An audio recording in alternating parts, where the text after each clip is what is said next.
Well, I'm here at Sorce Studios and Sorce Sessions with the one and only Mike Love in the house. Mike, welcome, mate. Thank you so much, man. So good to have you here in Australia, brother. Amazing to be here, amazing. Now, we've come together today. I don't believe I'm actually sitting here having a guitar lesson with Mike Love, but we've got better, more important things to talk about right now, the platypus. The platypus. Can you tell us a little bit about your relationship with the platypus? Well, we were just down in the creek and, you mentioned the platypuses swim through there early in the morning, and it just kind of solidified even more this feeling of magic that I feel when I come to Australia, because, growing up in Hawaii, of course we don't have platypus, but we have a lot of really interesting animals, but nothing like a lot of the animals that we see here. We just have, since we've been here, we've seen all the rainbow lorikeets and the white cockatoos and the black cockatoos and all the lizards, and last time we were here we got to see some wallabies, and the platypus, though, especially, was always a magical animal for me growing up. It was always my favorite animal because it sort of seemed like this animal that couldn't even really exist.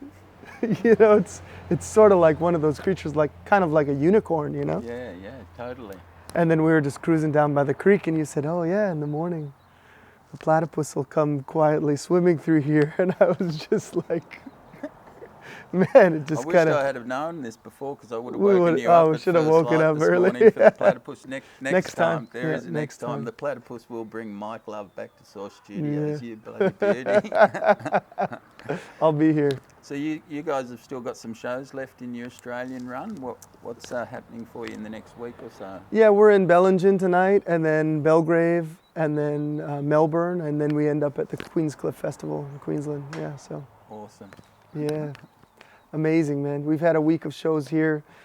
It's been almost 2 years since we've been back. So, man, we couldn't wait to come back, and always just so much love and respect for the land here, and the culture here, and the indigenous peoples here, and so much love from the people here. And we always, everywhere we go, we get so much love and support from our fans, but it's always different everywhere. The people feel different, the energy feels different, and that's really what we count on. That's why we leave our little island and share music all over the world, because we like so many other musicians like us, we gather the energy of places. We gather the energy of the Australian people in the music, and as we play the music collects that energy, because everybody gets into it. We lose our sense of self, and we start to, our energy fields expand. We feel that connection that we remember. We start to remember that we are one spirit, and the music brings us into that meditation, and then it all goes into the songs, and it changes the way the songs feel, makes them more complete, and then we bring that energy of the people of Australia back home with us. And when we share the music back home, it's stronger and it's more complete, and everybody senses it, And then when we go to Europe, and we're about to go to South America in January for the first time, so when we go there, we'll be bringing the energy of the people all over the world that we've shared this music with. And it's amazing, man. It's why we do it. It's why we do it, to bring strength to the people, to bring hope to the people, and to bring hope and strength to our own spirits, So good to hear, Mike. Yeah. On the Northern Rivers next week, we're actually having a festival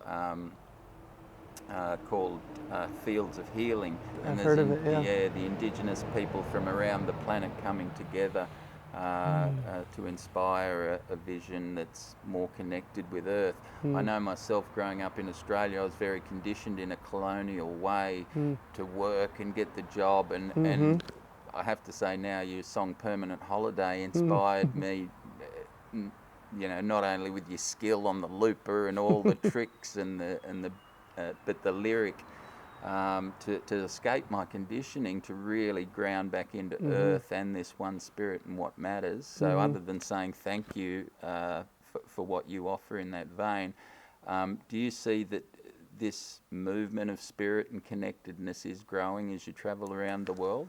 Absolutely. You know, I mean, I think, as you said, you grew up with that idea of colonial conditioning, and yeah, when we go into the school systems, I'm not sure exactly how it is here in Australia, but it's very bad in the United States, and we, from the moment we go into the school system, we're taught this idea of competition, of separation and division, and it's like they divide us from when we're born. We don't have those ideas, and then we go into the school systems, and immediately it's like, you're under scrutiny, you're being tested, you're being given a rank, a grade, you're being, you're taught to, think, am I doing better than the guy next to me, or am I doing worse? And if I'm doing worse, I should feel bad about myself, so it makes me work harder. And that's the whole idea, and it goes on for a lot of people until they die, But thankfully, we have this sort of duality where living in a place, growing up in a place like Oahu, or I'm sure same for you growing up here in Australia, you have so much natural beauty, and you can't help really but connect to the land. And so we're blessed in that way, because we have like this part of ourselves that's being pulled into the system, and then the land is like pulling us out of it. And so when we start to hear those ideas, like the ideas in Permanent Holiday, which isn't really about a song about being lazy, it's more a song about working on your own spirit, removing yourself from a system that controls you, and plugging into a community that you can be a leader in, that you can help move to a sustainable future. And when we hear those ideas, it's like a switch goes off, because the whole time we've known, and then it's like we just have to sort of let this other half fall away, and rejuvenate that other side of ourselves, which is already connected, because we're so blessed and lucky to live in beautiful places that we do, and still have that connection.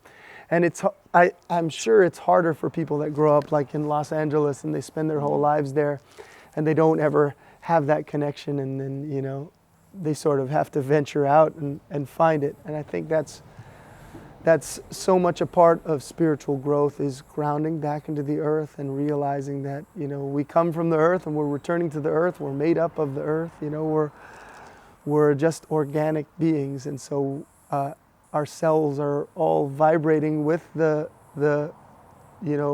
vibrations and the harmonies of the universe, and the system kind of seeks to lower that vibration and lower that connection. And so we just find ways to find our way out of it. And we're still, as much as we grow and as much as we bring this light, we're still all deeply entrenched in the system. We still all are driving our cars, and we're still all on the monetary system, and it's that's the real goal of all of this, is figuring out a way to remove ourselves from a place where we're feeding the global banking system and feeding the global corporations, and because you can't drive a car without buying gas for the car, and some of the most evil and corrupt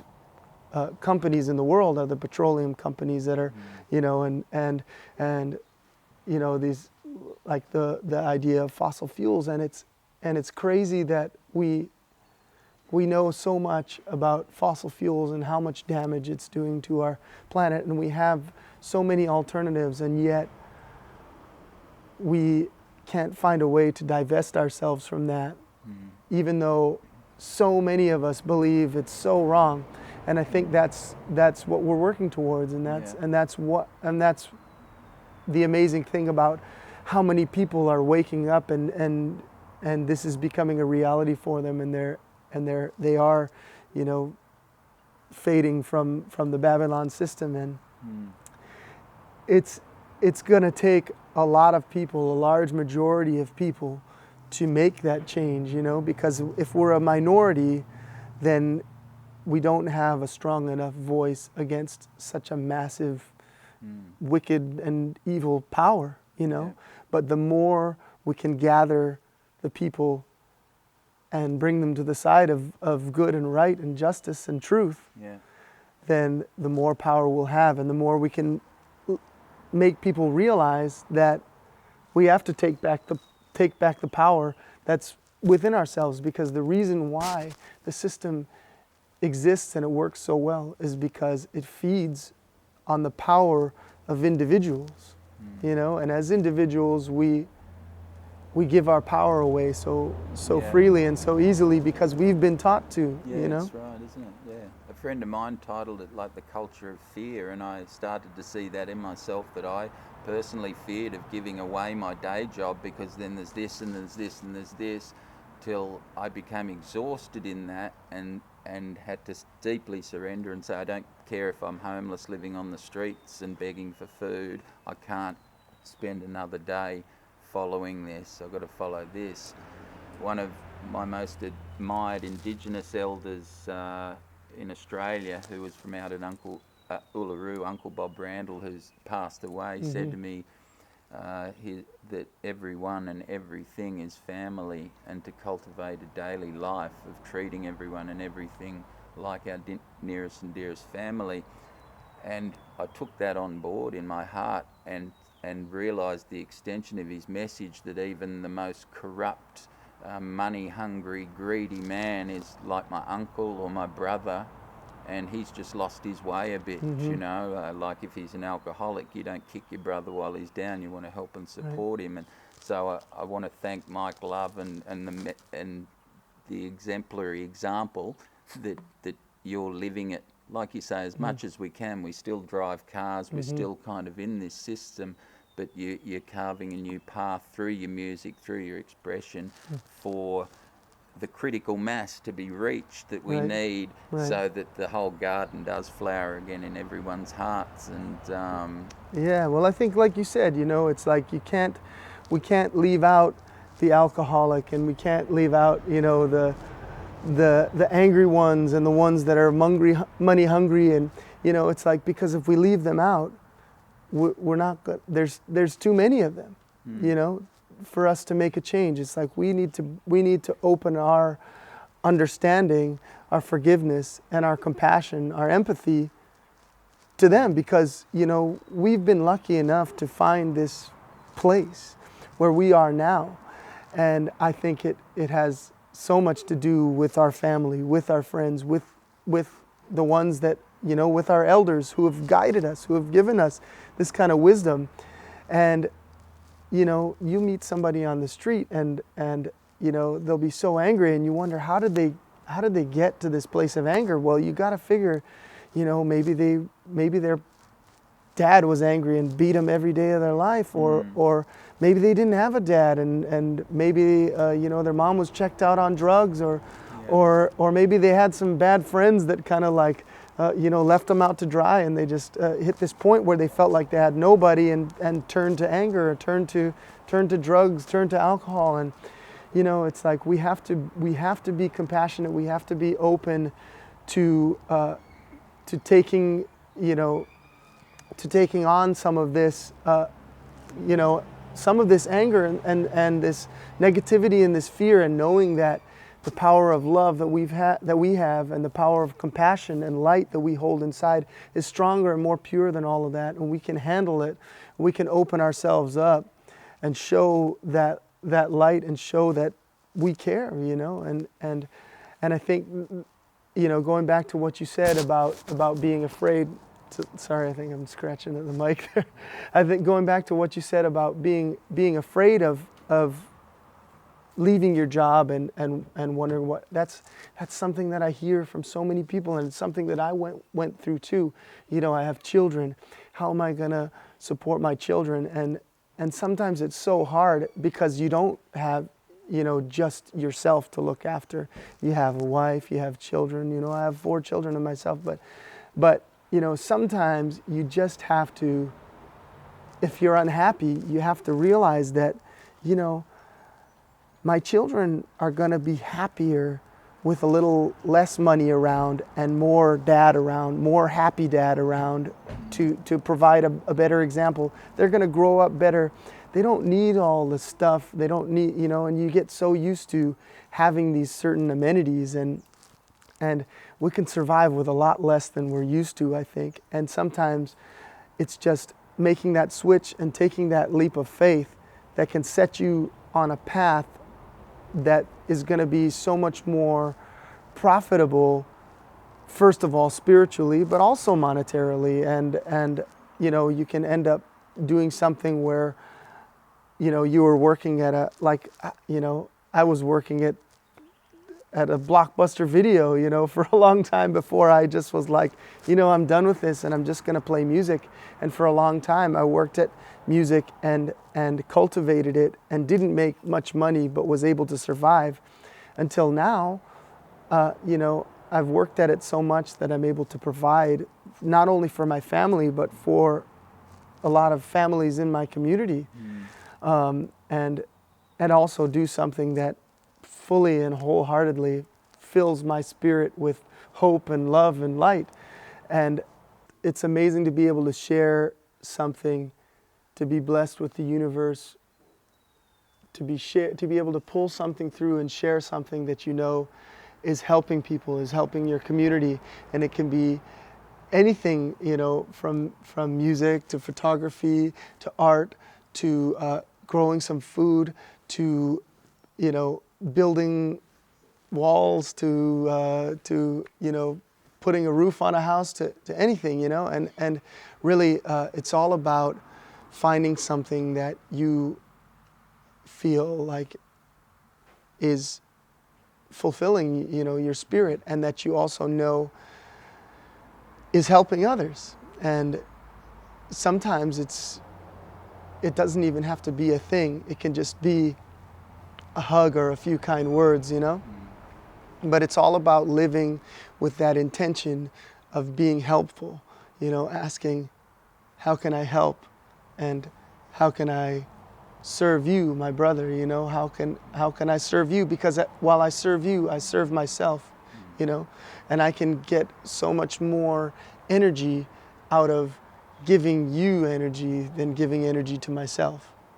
You know, because when we give, I feel like when we give energy in the right way, we just call in energy from the universe, and it's you know, bolstered, it's strengthened by the energy of the universe. So when we go and we play music, and you know, I played at the Mullum Fest the night before last, and my voice was totally shot, you know. And somehow I went out there and had the strength to, you know, I'm using probably 4 or 5 times as much energy as I normally would to push, just to get notes to come out of my voice. And my whole, you know, diaphragm is just like, just so much, I mean, so much energy. But, you know, it's like you go out and you just say, you know, this is what I have now. This is all I have. And no matter what, I'm going to make it happen. And it's just up to you now, Ja, to carry me through, you know? And then the people come and they're just, you know, they just carry you, you know? And so you're bringing in the energy of the universe, and you're getting this energy from the people, and it's like, it's indescribable. But you know, when that happens, all of that doubt fades away as to, you know, why am I here, and what should I be doing, and am I doing the right thing? And we're constantly in doubt, and it's okay to be in doubt, you know, because it's reflection, you know, and that's when you got to go and say, hey, you know, brother, what do you think? You know, am I doing the right thing here? And we reflect on each other, and that's what we're here for. And you know, life would suck if it was just me and you, and you know, and that's why you go in the city and people are on their path, and like they're not. You can tell they're just not spiritually healthy. They're not like on a good path because they're so focused on just, you know, the blinders on and get this thing done, and it's like all for myself to you know, rise up that ladder and get a better position, and it's like there, you know, there's so much misery there. And then you go to a place like Mullum and you walk down the street and you see this drum circle over here and this circle of sisters, you know, singing here, and you know, this guy over here with a bass and a saxophone, and you know, it's like there's just music and community and gathering going on everywhere, and there's no misery. And it's amazing, man. And that's why, you know, the other night I said, we need Mullumbimby to be everywhere, you know. And that's why places like this are so special, because we gather, show each other it's possible, and then we go out into the world to share it and plant those seeds so that it grows everywhere. Well, Mike, the seeds you've planted here in our hearts in the Northern Rivers are blooming like crazy. Thank you, brother. I'm so glad. That's from the depths of me, bro. And Yeah. you've inspired me, and just in this little chat now, you know, Beautiful. to maybe open up in areas that I've shut down in. And I wish you guys all the best for the rest of your Australian tour. I'm so blessed to have you and your music here. Thanks, and brother. Next time, the We'll platypus sit in a little meditation in the morning and wait for the platypus to swim by. Yes, Lots brother. of love, Yeah, big man. love, bro. Yes, Thank you. Take back the knowledge or take back the power.